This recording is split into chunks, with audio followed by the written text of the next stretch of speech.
Et on accueille Anne Judic. Bonjour Anne. Bonjour Cécile. Alors c'est la journée des hebdos évidemment. On va commencer par l'éclaireur de Châteaubriand.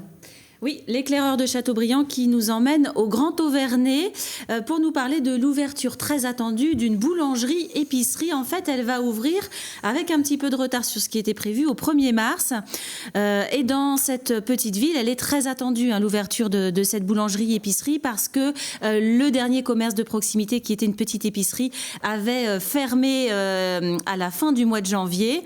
Donc dans cet article, on nous explique un petit peu comment on est organisé en attendant eh bien, le 1er mars, parce qu'il y a tout le mois de février où du coup il n'y a pas de commerce. Et puis il y a un portrait du couple qui va tenir cette épicerie. S'il s'agit de Jérémy et de Christelle, ils viennent du nord de la France et donc ils ont pour objectif aussi de faire vivre cette petite commune, puisque c'est très important, il n'y avait pas d'autres commerces.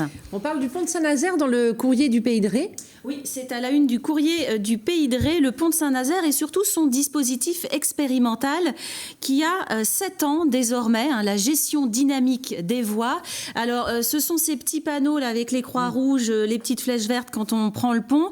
On peut varier entre les sens 3 voies, 2 voies en fonction de la circulation. Et c'est plutôt positif en fait. Dans cet article, on apprend qu'il y avait beaucoup de bouchons avant, notamment à l'heure de l'embauche dans le sens, dans un sens et puis dans l'autre sens pour revenir. Et puis finalement, bien aujourd'hui avec cette gestion, il n'y a plus beaucoup de bouchons, sauf quand il y a des accidents. Et puis une petite particularité, l'été c'est très tendu pour le pont de Saint-Nazaire, il y a énormément de flux et par jour il y a jusqu'à 8 basculements de voies, donc 8 changements, c'est géré dans la salle qu'on aperçoit sur la photo. J'enchaîne avec un autre article du courrier du Pays de Ré, on part ce coup-ci du côté de Préfailles. Leur arrivée avait fait beaucoup de bruit avec des inquiétudes notamment de certains habitants. Les migrants, les jeunes migrants qui étaient à Préfailles, ils sont restés 3 mois. Les 33 migrants ont quitté les lieux. Alors, c'est l'occasion de faire un petit point dans cet article. 14 d'entre eux ont pu rejoindre l'Angleterre. C'était leur objectif. Ils sont donc contents. Il y en a d'ailleurs 2 qui sont à l'école, qui suivent des études. Et puis concernant les autres qui n'ont pas eu le droit d'aller en Angleterre, eh bien ils sont accueillis dans un centre d'accueil dans la région. L'écho de la presqu'île pour terminer. Et on termine rapidement avec l'écho de la presqu'île qui nous parle des tarifs des maisons de retraite.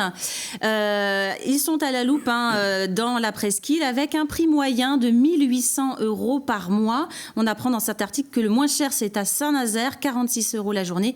Le plus cher au Pouliguen, 104 € la journée. Merci beaucoup Anne.